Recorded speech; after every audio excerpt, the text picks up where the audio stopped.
BBA, BCA, BCom computer కోర్సులో 100% placement లభించే ఏకైక డిగ్రీ కాలేజ్ కూకట్పల్లిలోని i3 డిగ్రీ కాలేజ్ 8367215215. నమస్తే, నేను మీ కీర్తి. నాతో పాటు ప్రముఖ ఆస్ట్రాలజర్ బ్రహ్మశ్రీ నందిమట్ల శ్రీహరి శర్మ గురుగారు ఉన్నారు. నమస్తే గురుగారు.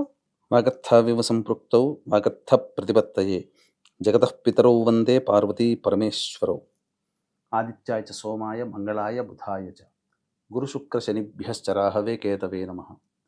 శృంగేరి జగద్గురు పీఠాధిపతులకి, కంచి పీఠాధిపతులకి నమస్కారములు తెలియజేసుకుంటూ కార్యక్రమాన్ని ప్రారంభిద్దాం. గురుగారు, ఈ కలియుగంలో కష్టే ఫలి అనే మాట వర్తించదేమో అనిపిస్తుంది గురుగారు. ఎందుకంటే జాతకాలు చూపించుకుంటారు, ఎన్నో మంచి మంచి కార్యక్రమాల్లో పాల్గొంటారు, అన్ని గుళ్ళు గోపురాలు అన్ని పరిహారాలు పాటిస్తూ ఉంటారు. ఎక్కడ కూడా వారికి ఏది కలిసి రావట్లేదు.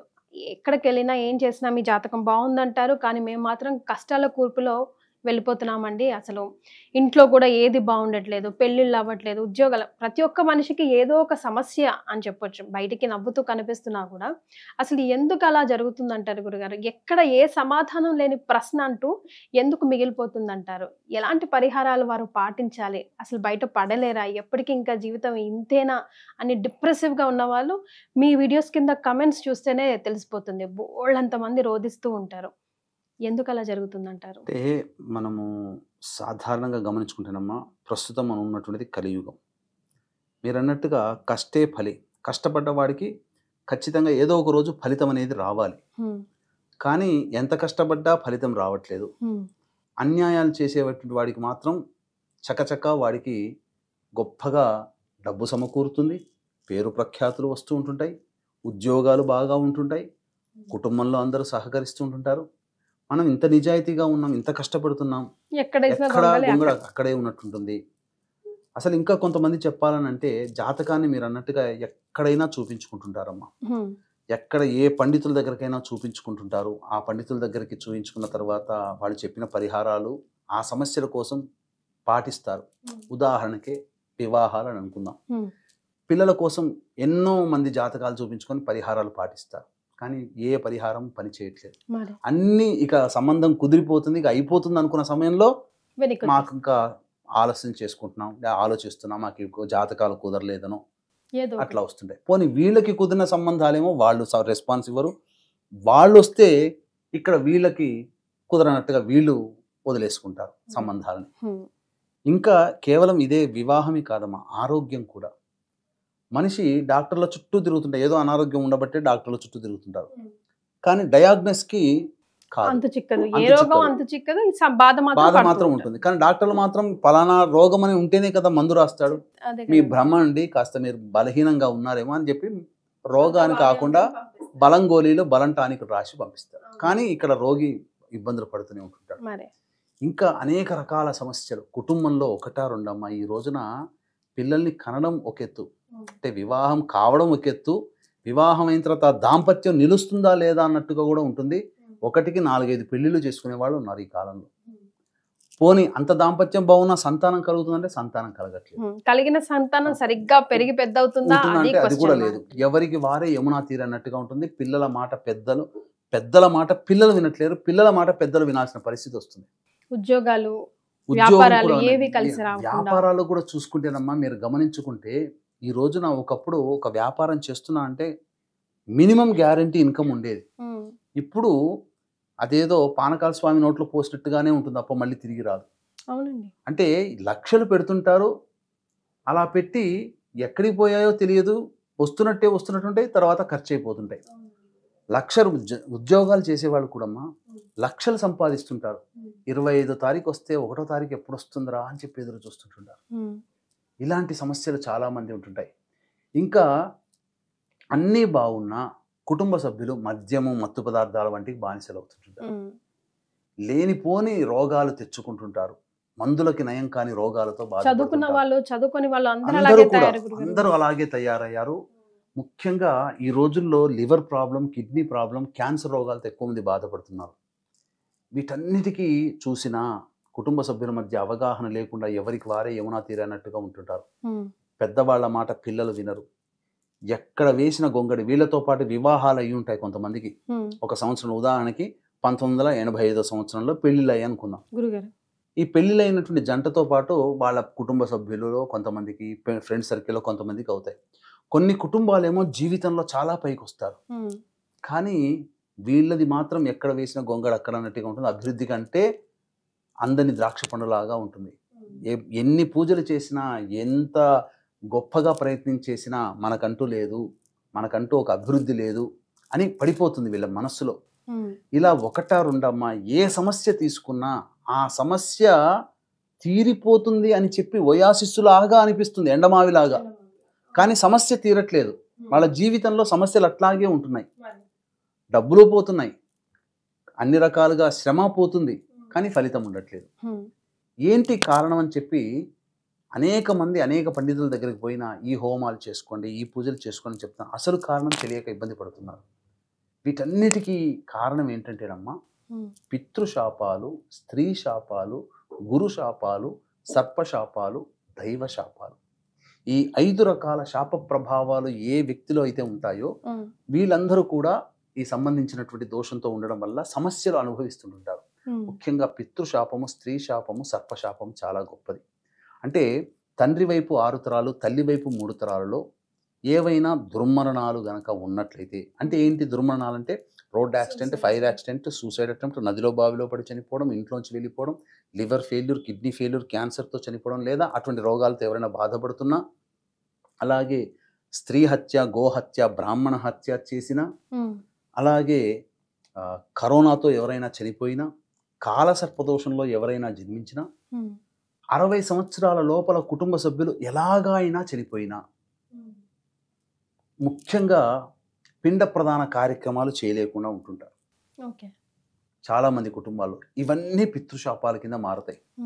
విచిత్రం ఏంటంటే, నాకు తెలిసినటువంటి ఈ మధ్య వీటిలో అనేక రీసెర్చ్ చేస్తున్నాను. ఎందుకంటే 2013 సంవత్సరం నుంచి ఒక వ్యక్తికి ఎందుకు సమస్యలు వస్తున్నాయి, ఆ సమస్యలు వచ్చినటువంటివి ఎందుకు పరిహారం చేయించినా తీరట్లేవు అన్నప్పుడు దీనికి వెనకాల ఏదో బలీయమైన శక్తి అడ్డుకుంటుంది అని రీసెర్చ్ చేసిన భాగంగా తెలిసినటువంటిది ఏంటంటే, ఈ పితృశాపాలు, స్త్రీ శాపాలు, సర్పశాపాలు, దైవ శాపాలు, గురు శాపాలు. అందుకనే అప్పటి నుంచి 2013 సంవత్సరం నుంచి ఈ శాపాల నివృత్తికి చక్కగా నిజాయితీగా మంచి బ్రాహ్మణులతో ఈ కార్యక్రమాల్ని మనం చేయిస్తూ వస్తున్నాం. ఇది ప్రధానంగా 2013 నుంచి గత 12 సంవత్సరాలుగా జరుగుతూ వస్తున్నటువంటి తంతు. ఇక్కడ ఇలా కార్యక్రమాలు చేయించుకున్నటువంటి వాళ్ళందరూ కూడా చాలా మంది సంతోషంగా ఉన్నారు. వాళ్ళ పనులన్నీ కూడా ఒక 6 నెలల తర్వాత, సంవత్సరం లోపల విడివిడిగా, వడివడిగా వాళ్ళ ప్రయత్నాలన్నీ సఫలీకృతం అవుతున్నాయి. పెళ్ళిళ్ళు కావాల్సినటువంటి వాళ్ళకి పెళ్ళిళ్ళు అవుతూ ఉన్నాయి.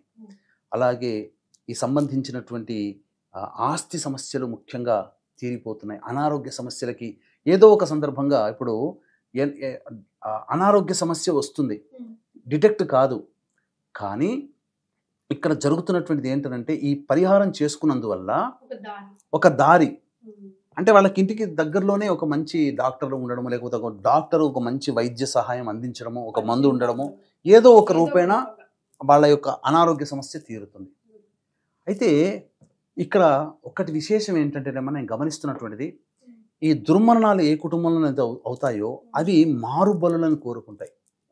అంటే ఒక తరంలో ఏదైనా యాక్సిడెంట్ కానీ, సూసైడ్ కానీ జరిగింది అనుకోండి, నీళ్ళలో పడడం అట్లాంటిది, మళ్ళీ నెక్స్ట్ తరంలో అట్లా జరుగుతుంది. అలా కాకుండా ఉండాలంటే గురుగారు ఈ పితృదోష నివారణ జరిపించుకోవాలమ్మ.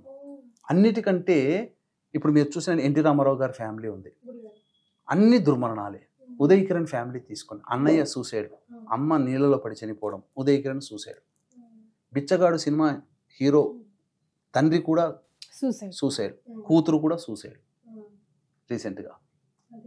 ముఖ్యంగా పురుష సంతానం ఉండదు పితృశాపాలు ఉన్నప్పుడు. అంటే వంశం అభివృద్ధి జరగాలంటే పురుషుడు ఉండాలి కదా. అందుకని ఫస్ట్ చాలా మందికి ఆడపిల్ల పుడుతుంది, తర్వాత మగపిల్ల పుడుతుందా లేదా అని, పుడతారా లేదా అని తెలియదు. అసలు చాలా మందికి సంతానమే ఉండదు. ఇవన్నీ ఈ శాప ప్రభావాల వల్ల కలుగుతాయి. అంటే ఏంటి అంటే, ఇలా దుర్మరణం పాలైనటువంటి వ్యక్తి యొక్క ఆత్మ మోక్షాన్ని పొందకుండా చాలా యాతన, నరక యాతన అనుభవిస్తుంది. ఆ నరక యాతనని తొలగించాలి అని చెప్పాలంటే వాళ్ళ వంశం వాళ్ళే చెయ్యాలి. కాబట్టి కష్టాల రూపంలో తెలియచేస్తున్నప్పుడు, ఇంత కష్టపడ్డా నాకెందుకు ఇన్ని కష్టాలు కలుగుతున్నాయి, ఇంత నిజాయితీగా పనిచేస్తున్నా నాకెందుకు కష్టాలు కలుగుతున్నాయని చెప్పి మాలాంటి వాళ్ళ దగ్గరకు వచ్చినప్పుడు ఈ పరిహారంలో భాగంగా ఈ దోషం ఉందని చెప్పి ఈ పరిహారం చేయించిన తర్వాత వాళ్ళకి ఆ యొక్క ఆత్మ మోక్షాన్ని పొందుతుంది.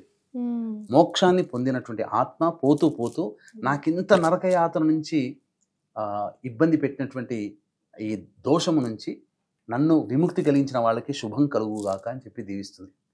ఇంకొక విశేషం చెప్పమంటారమ్మా, వీళ్ళ కుటుంబంలో ఎక్కడో తరాల్లో ఏదో దుర్మరణం జరిగి ఉంటుంది. ఆ ఆత్మ నరకయాతన అనుభవించాలి కదా. మోక్షాన్ని పొందకుండా నరకయాతన అనుభవించడం ఒక స్థితి అయితే, చాలా కోరికలతో ఉండి ఏదో సాధించాలనే తపనతో ఉండి అర్ధాంతరంగా వెళ్ళిపోయిన ఆత్మ తిరిగి జన్మ ఎత్తుతుంది. ఆ కారణం ఏ కోరికనైతే తీర్చుకోవాలని జన్మ ఎత్తుతుందో ఆ కోరిక తీరకుండా జన్మ ఎత్తినటువంటి వ్యక్తి, అంటే ఆ వంశంలోనే మళ్ళీ పుడతారు. ఒక వంశంలో దుర్మరణం పాలయ్యారు అనుకోండి, ఆ వ్యక్తి నేను ఇది సాధించాలి అని తపన పడి ఉంటాడు కదా, ఆ వ్యక్తి ఆ సాధించడం కోసం మళ్ళీ అదే వంశంలో పుట్టి సాధించడానికి ప్రయత్నాలు చేస్తూ ఉండగా ఆ ప్రయత్నాలు నెరవేరకుండా నరకయాతన ఆత్మను అక్కడ అనుభవిస్తుంది కదా, ఇక్కడ కష్టాలు పడుతూ ఉంటుంటాడు ఆ వ్యక్తి జన్మ ఎత్తి. కాబట్టి ఆ పరిహారం చేసుకుంటే ఆ నరకయాతన నుంచి విముక్తి అయిపోయి ఏ కారణం కోసమైతే తాను జన్మెత్తాడో ఆ ప్రయత్నాలన్నీ సఫలీకృతం అవుతూ ఉంటుంటాయి. అందుకనే వీక్షించేటువంటి ప్రేక్షకుల్లో ఇప్పుడు చాలా మటుకు కష్టాలు పడుతూ ఉంటుంటారు.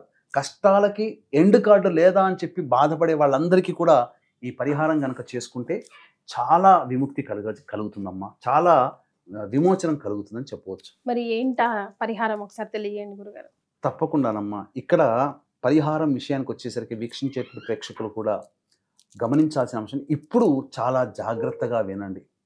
ఇప్పుడున్నటువంటి సమాజంలో ఈ యొక్క శాపాల పేరిట కొంతమంది భయభ్రాంతులకి గురి చేస్తున్నారు. అంటే జన్మించినప్పుడు జన్మ నక్షత్రము, నక్షత్ర జనన దోషము, కొన్ని నక్షత్రాలు ఉంటాయి. ఆ నక్షత్ర జనన శాంతి చేయించుకోవాలి అంతవరకే. కానీ ఇప్పుడు కొంతమంది ప్రబుద్ధులు సంపాదనే ధ్యేయముగా, మంచి చెడు అనేటువంటి ఆలోచన లేకుండా ఎదుటి వాళ్ళని భయభ్రాంతులకి గురి చేసి ఎలాగోలాగా వాళ్ళ చేత ఈ పరిహారం చేయించి డబ్బు సంపాదించుకోవాలనే మార్గము, అన్నిటికంటే మించి డబ్బు మీద తాపత్రయముతో ఉన్నవి 27 నక్షత్రాలు. ఆ 27 నక్షత్రాలలో 18 నక్షత్రాలు అంటే 9, మొత్తం ఉన్నటువంటివి 9 నక్షత్రాలు, 9 గణాలు, 27 నక్షత్రాలు ఈ సంబంధించినటువంటి 18 నక్షత్రాలు. దీనికి తోడు అదనంగా ఆశ్లేష నక్షత్రం కలిపితే 19 నక్షత్రాలలో జన్మిస్తే ఈ పితృశాపాలు, స్త్రీ శాపాలు, దైవ శాపాలు ఉంటాయని చెప్పి భయపెట్టి చేయిస్తున్నారు. పోనీ ఇంతవరకు చేయిస్తున్నటువంటి ఏదైనా జరుగుతుందంటేనమ్మా, చేపల మార్కెట్ లాగా ఉంటుంది అక్కడ చేసేది. ఒక్క బ్రాహ్మణుని పెడతారు. ఆ ఒక్క బ్రాహ్మణుని పెట్టి ఒక్క పండు, ఒక్క నైవేద్యము పెట్టి ఆ ప్రేత బంధనం, ప్రేత విముక్తి కావాలి కదమ్మా, ఆ విముక్తి అవ్వడానికి చేసే పరిహారం ప్రధానమైనది ప్రేత బంధనము, ప్రేత ఆవాహనం. అది సరిగ్గా పద్ధతిగా చేయించట్లేదు ఒకటి. రెండవది, పంచసూక్త పారాయణం చెయ్యాలి అక్కడ. బ్రాహ్మణులు ఒక 15 మంది దాకా కూర్చొని పంచసూక్త పారాయణం చేస్తారు. ఆ కార్యక్రమం జరిపించట్లేదు. మూడవది, హోమం చేసేటప్పుడు పంచప్రాయశ్చిత్త తిలహోమాలు అనేటువంటివి, ప్రాయశ్చిత్త హోమాలు, ఆత్మకి ప్రాయశ్చిత్త హోమాలు చేయాలి. కాబట్టి ఆ ప్రాయశ్చిత్త హోమాల్లో కనీసము 4, కనీసం తక్కువ 3 బ్రాహ్మణులైనా పెట్టాలి. కానీ ఆ ఏ బ్రాహ్మణ్ణి పెట్టి పూజ చేయిస్తారో ఆ బ్రాహ్మణి చేతనే హోమం జరుగుతుంది. ఇప్పుడు గమనించాలి అని అంటే, చాలామంది చేసేటువంటి, ఇక్కడ ఇది ఒక రకమైన దోషం అయితే, ఇంకొక రకమైన దోషము ఇలా చెప్పగానే అందరికీ తెలిసింది గూగుల్లో పెట్టుకొని గూగుల్లో వెతుకుతారు. కనబడంగానే 4-5 నెంబర్లకి కాల్ చేస్తారు. చేసి మేము చేయించుకోవాలని కూడా మేము వస్తున్నామండి అంటారు, వెళ్తారు. అక్కడికి వెళ్ళిన తర్వాత జరిగే నష్టం ఏంటంటే, సరైన వ్యక్తులు చేస్తున్నారా లేదా వీళ్ళకి ఎలా తెలుస్తుంది? అందుకని దీన్ని దృష్టిలో పెట్టుకుని మనము ప్రతి నెల ఈ పితృదోష నివారణ కార్యక్రమం చేయిస్తున్నాం. ప్రతి నెల ఒక బ్యాచ్ని తీసుకుని వెళుతున్నాం. మనకేంటంటే అక్కడ ఎక్కడైనా కానీ వెళ్ళినప్పుడు ఒక 12 మంది 15 మంది చేయించే వాళ్ళు ఉన్నారని అనుకుందాం. అంత ఉండరు అనుకుందాం. అందులో 2-3 మాత్రమే చాలా పర్ఫెక్ట్గా చేయిస్తారు. మిగతా వాళ్ళంతా కూడా సాధారణంగా తూతూ మంత్రంగా చేయిస్తారు. ఇప్పుడు నేను ఇంతకుముందు చెప్పిన ఈ 19 నక్షత్రాలని చెప్పే బాపత్ ఉంది చూడండి, 1:45 లేదా గంట కల్లా ఒక బ్యాచ్ లేపేసేస్తారు. అంటే దాదాపు 3 నుంచి 4 గంటలు జరగాల్సినటువంటి ఈ పితృదోష నివారణ సశాస్త్రీయంగా పర్ఫెక్ట్గా జరిగితే 3 నుంచి 4 గంటలు జరగాల్సిన కార్యక్రమాన్ని ధనదాహముతో ఎదుటి వాళ్ళకి ఏం చెప్పినా నడుస్తుందని చెప్పి పాపం అమాయకమైన ప్రజలు నమ్ముతున్నారు. 45 గంటలో ఈ కార్యక్రమం అయిపోతుంది, నెక్స్ట్ బ్యాచ్ కూర్చోబెడతారు. పోనీ ఒక ప్రశాంతంగా ఉంటుందానంటే అక్కడ చేపల మంద మార్కెట్ లాగా అలా ఎక్కడ పడితే అక్కడ కూర్చుని అసలు ఎదుటివాడికి వీడికి సంబంధమే లేనట్టుగా ఒక గుంపుగా కూర్చోపెట్టి గుంపు మేస్త్రిలాగా తయారవుతున్నారు. ఇది జరుగుతున్నటువంటి ఇది. కాబట్టి మన పీఠమాధుర్యంలో అలా ఉండదమ్మా. చాలా పీస్ఫుల్గా, చాలా ప్రశాంతంగా, ఒక ఆటం బాంబుని చేతిలో పట్టుకుంటే ఎంత భయభక్తులతో దాన్ని డిస్పోజ్ చేస్తారో అలాంటిగా ఇది ఆటం బాంబు లాంటిది, పితృదోషం. అంత జాగ్రత్తగా కార్యక్రమాన్ని జరిపించి సశాస్త్రీయంగా చక్కగా జరిపించి గత 12 సంవత్సరాలు 15 సంవత్సరాలుగా ఇది జరుగుతూ చేయిస్తూ వస్తున్నాం. కాబట్టి ఈ సోమవారం అమావాస్య అద్భుతమైనటువంటిది. ఈ సోమవతి అమావాస్య ఇటువంటి రోజు మళ్ళీ మళ్ళీ లేదు ఈ సంవత్సరంలో. కాబట్టి మధ్యాహ్న సమయంలో 2 గంటలకి మనం అక్కడ కార్యక్రమాన్ని ప్రారంభం చేస్తున్నాం. సాయంకాలం కల్లా అయిపోతుంది. కాబట్టి 25వ తారీఖు రోజున ఇక్కడి నుంచి బయలుదేరుతారు. 26వ తారీఖు రోజున ఈ కార్యక్రమాన్ని జరిపించుకొని తిరిగి వస్తాం. ప్రతి నెల ఈ కార్యక్రమం జరుగుతుంది. వీక్షించేటువంటి ప్రేక్షకుల్లో కూడా చాలామంది డైరెక్ట్గా వెళ్ళాలి అనుకున్నప్పుడు మాకు కాల్ చేయండి, మా వాట్సాప్కి మీరు మెసేజ్ అన్న పెట్టండి, మేము మీకు రిప్లై ఇస్తాం. వెళ్ళవచ్చు. మా ద్వారా జరిగితే ఏంటనంటే నేనుంటాను అక్కడ. కార్యక్రమం సజావుగా జరుగుతుందా లేదా అని దగ్గరుండి పట్టించుకోవడం జరుగుతుంది. కొంతమందికి డైరెక్ట్గా వెళ్ళాలనే కోరిక ఉంటుంది. కాబట్టి డైరెక్ట్గా వెళ్ళాలనుకున్న వాళ్ళు వెళ్ళవచ్చునమ్మా. కాకపోతే ఏంటనంటే మనకు ఒక వాట్సాప్ మెసేజ్ చేశారనుకోండి, మనం ఏంటనంటే చక్కటిగా చేయించే వాళ్ళు మన రిఫరెన్స్తో అక్కడ చక్కగా జరుగుతుంది. మంచి వాళ్ళని మన ఆధ్వర్యంలో అక్కడ పెడతారు. ఎందుకంటే మనం చేయించే టైంకి వాళ్ళకు కుదరకపోవచ్చు, వాళ్ళకి ఏదో ఒక రోజు కుదరవచ్చు. కాబట్టి మన ద్వారా వెళ్ళినప్పుడు మంచిగా చేయించేటువంటి వాళ్ళని మనం పెడతాం.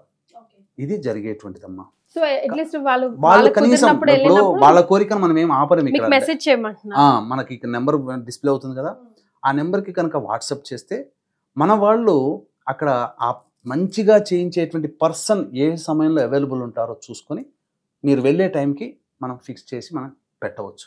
కనీసము ఇప్పుడు మనం చేయించే రోజు అద్భుతమైన రోజు అమావాస్య సోమవారం, మళ్ళీ ఈ సంవత్సరంలో లేదు. అందరికీ కుదరొచ్చా? కుదరకలేదు. కాబట్టి ఆ కుదరనటువంటి రోజు వేరే రోజు కుదురుతుంది. వాళ్ళకి అనేక ఇబ్బందులు ఉంటాయి కదమ్మా, అన్నీ చూసుకోవాలి కదా. ఆ ఇబ్బందులు ఉండి మళ్ళీ వాళ్ళకు కుదిరిన రోజున వెళ్ళాలి చేసుకోవాలి అని అనుకున్నప్పుడు మనకు ఒక్కసారి మెసేజ్ చేస్తే మనం వాళ్ళకి మంచి పర్సన్ని మనం అటాచ్ చేస్తాం. డైరెక్ట్గా వెళ్ళి మీరు మోసపోకండి. ఎందుకనంటే ఏదైనా అంతేనమ్మా, ఏ వస్తువైనా. ఇప్పుడు మనకు ఒక డాక్టర్ తెలుసమ్మా. ఇప్పుడు మనకి ఏదన్నా అనారోగ్యం వచ్చిందని అనుకుందాం. సపోజ్ నాకే పంటి డాక్టర్ కావాలి.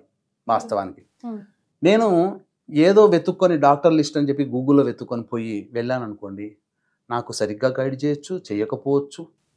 కానీ తెలిసిన పర్సన్ ఉండి ఆ ద్వారా రిఫరెన్స్ ద్వారా వెళ్ళామనుకోండి, ఏమవుతుంది, మనల్ని కేర్ తీసుకుంటారు. ఇది అక్కడ జరుగుతుంది. ఆ కేర్ మేము తీసుకుంటాం. కాబట్టి మీరు వెళ్ళాలి, డైరెక్ట్గా వెళ్ళాలనుకుంటే వెళ్ళండి. కానీ అది అక్కడ మనకు చాలా చక్కగా జరుగుతుంది. ఇది చేయవచ్చు. కొంతమంది ఏంటంటే అనారోగ్య సమస్యలు ఉన్నవాళ్ళు, విదేశాల్లో ఉన్నవాళ్ళు, కొంతమంది ఆడపిల్లలే ఉంటారు, మగపిల్లలు ఉండరు. మేము ఎలా చేసుకోవాలి, మా భర్తలు చెయ్యరు, లేదా తండ్రి అనారోగ్యంతో ఉంటుంటాడు, కొన్ని కారణాల వల్ల వాళ్ళు చేసుకోలేని వాళ్ళు ఉంటారు. అటువంటి వాళ్ళకి ఏంటంటే బ్రాహ్మణుని కర్తగా పెట్టి కూడా చేయించడం జరుగుతుంది. ఆ కర్తగా పెట్టి చేయించేటువంటిది కూడా నేను దగ్గరుండి చూసుకుంటాను. అందులో ఏమాత్రం సందేహం, అక్కడ నా వాయిసే ఉంటుంది. ఎందుకంటే పేర్లు చెప్పడం దగ్గర నుంచి అన్నీ కూడా నేనే క్లీన్గా అబ్జర్వ్ చేసుకుంటాను. కాబట్టి చక్కగా ఈ ఒక్క అవకాశాన్ని అందరూ వినియోగించుకోండి. 25వ తారీఖు రోజున బయలుదేరుతాం. 26వ తారీఖు రోజున ఈ కార్యక్రమం జరిపించడం జరుగుతుంది. ఈ రోజున కుదరకపోతే మీరు స్వయంగా ఎప్పుడు వెళ్ళదలిస్తే మాకు వాట్సాప్ మెసేజ్ చేయండి లేదా కాల్ చేయండి. అప్పుడు మీకు మీరు వెళ్ళే రోజున మంచి చేయించేటువంటి వ్యక్తిని అలాట్మెంట్ చేయించడం జరుగుతుంది. లేదు, ప్రతి నెల చేయిస్తుంటాం కాబట్టి నెక్స్ట్ మంత్లో కూడా ఆ టైం ఉన్నప్పుడు ఆ టైంలో మీరు పాల్గొనే ప్రయత్నం చేయండి. తప్పకుండా మీకు మంచి జరుగుతుంది. దీని దారభ్యత మంచిగా చక్కగా సంవత్సరం లోపల మీ యొక్క సమస్యలన్నీ కూడా చాలా మటుకు పరిష్కారం అవుతాయి.